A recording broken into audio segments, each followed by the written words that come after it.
Soft e hard skills são termos utilizados geralmente para descrever a qualificação de um candidato a uma vaga de emprego. Para que você tenha um entendimento imediato da diferença, soft skills são habilidades ou competências comportamentais e hard skills, habilidades ou competências técnicas. Um exemplo legal de se usar é imaginar que uma clínica veterinária precise contratar um veterinário com experiência em aves e que seja dócil com os pets em geral, ou seja, que goste do que faz. Bem, nesse caso, o recrutador irá avaliar as competências técnicas, as hard skills, por meio de documentos que comprovem a sua formação acadêmica, especializações na área, cursos e experiências profissionais. Mas só saberá se ele leva jeito, se tem afinidade e é paciente e amoroso com os bichos,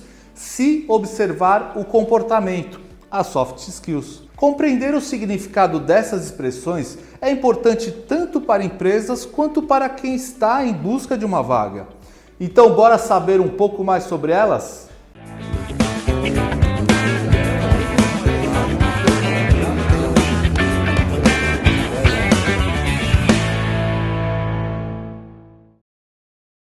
Então, retomando, as hard skills são aquelas qualificações profissionais mencionadas nos tópicos dos currículos. Aquelas qualificações que, se a pessoa se propor a aprender e fizer um curso, um treinamento, um mestrado, etc., irá bem ou mal adquirir tal competência, como, por exemplo, fluente em alguma língua estrangeira, domínio das ferramentas X, Y, Z, intercâmbio no Canadá, curso técnico de copyright, doutorado, mestrado, PhD, pica das galáxias, entre outras, facilmente identificadas e qualificadas em um currículo. Essas qualificações geralmente podem ser comprovadas com apresentação de diploma, declaração, teste de conhecimentos, recomendações e etc. Então, assim, entenda que avaliar somente as hard skills já não está sendo algo tão eficaz hoje em dia como já foi um tempo atrás. Em alguns casos são consideradas como competências que o candidato, se no momento da contratação não possuir, ao se tornar um funcionário poderá adquirir se for treinado internamente ou se fizer um curso, uma graduação, por exemplo, o que não ocorre com as soft skills. Você vai ver agora o porquê. As soft skills, capacidades não técnicas relacionadas ao comportamento ou ao jeito de ser da pessoa, estão totalmente vinculadas à personalidade e às experiências vividas. Elas são parte de toda a experiência psicossocial, sendo habilidades que não podem ser ensinadas a alguém, pois faz parte da essência do indivíduo. De acordo com uma pesquisa da Gallup, 91% dos gestores acreditam que essas habilidades são mais importantes do que o curso de graduação dos candidatos. A principal diferença que as soft skills apresentam em comparação às hard skills é que elas são difíceis de serem reconhecidas e quantificadas logo de início. Não há como apresentar um certificado de soft skills, por exemplo, simplesmente porque são habilidades sociocomportamentais do candidato, ligadas às aptidões mentais e fatores emocionais, como resolução de problemas, pensamento crítico, criatividade, competências emocionais e gerenciamento do tempo. Cresce muito a importância dada a esse tipo de avaliação de colaboradores em empresas de todo o mundo e todo o porte, especialmente pela ideia de que não adianta contratar pessoas que sejam tecnicamente qualificadas, mas que não conseguem lidar com a pressão do dia, que transferem responsabilidades e fraquejam diante de dificuldades ou que não se adequem ao trabalho colaborativo, por exemplo. Tá, mas como as hard e soft skills impactam no dia a dia de uma empresa?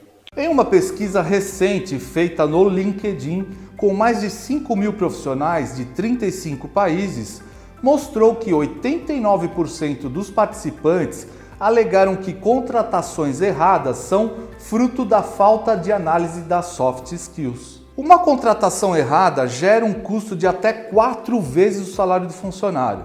Por isso, o mercado vem falando muito de fit cultural e sobre as soft skills atualmente, porque a gente consegue ensinar. Agora, habilidades comportamentais vêm de dentro. Não tem como, de uma hora para outra, você inserir no funcionário e ensinar ele. A empresa acaba de contratar um funcionário que é ninja em questões operacionais, extremamente técnico e bom no que faz, mas tem zero inteligência emocional. Não sabe lidar com críticas, não acolhe os feedbacks e tem dificuldade de se comunicar com a equipe. Será que vai dar certo? E se a empresa tivesse optado por alguém que não tivesse tantos tópicos no currículo, mas que lidasse bem com as críticas e as enxergasse como oportunidade para crescer, acolhesse todos os feedbacks e com uma ótima comunicação interpessoal e então aplicasse ou pagasse por um treinamento para que esse camarada aprendesse operacional? Talvez lá na frente isso trouxesse mais resultados, não sei.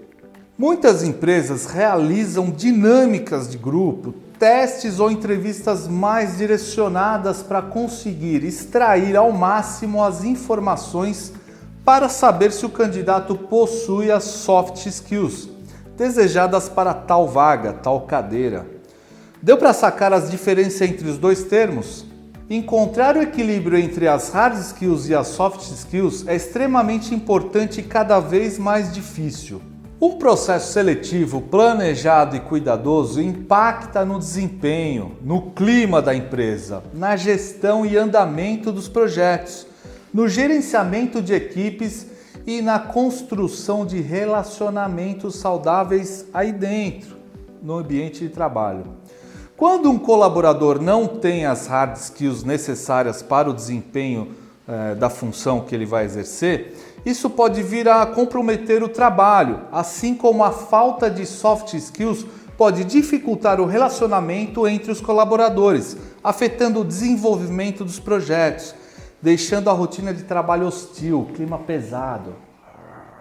Por isso, é necessário se aprofundar no tema, entender como identificar habilidades e competências dos candidatos, para fazer assim escolhas que impactem positivamente no seu negócio. Também é legal saber que ambas as habilidades podem ser desenvolvidas se a sua empresa puder investir no aprimoramento da equipe de trabalho, por meio de treinamentos corporativos, programas de capacitação, palestras educativas, entre outras ferramentas que você pode usar. Porém, no caso das soft skills, é bom saber que é mais difícil, existe um treinamento mais individualizado que identifica o que precisa ser trabalhado em cada pessoa, pois, como eu falei lá no início, elas dependem das experiências individuais de cada um, vem da cultura e da vivência da pessoa. Agora que você já sabe o quanto é importante dominar esse assunto, conta aí pra gente como tem sido o foco da sua empresa na hora de selecionar novos colaboradores. E não esqueça de deixar o seu joinha patrão e se inscrever aqui no canal ou seguir o perfil para acompanhar conteúdos riquíssimos como esse. Valeu e até a próxima!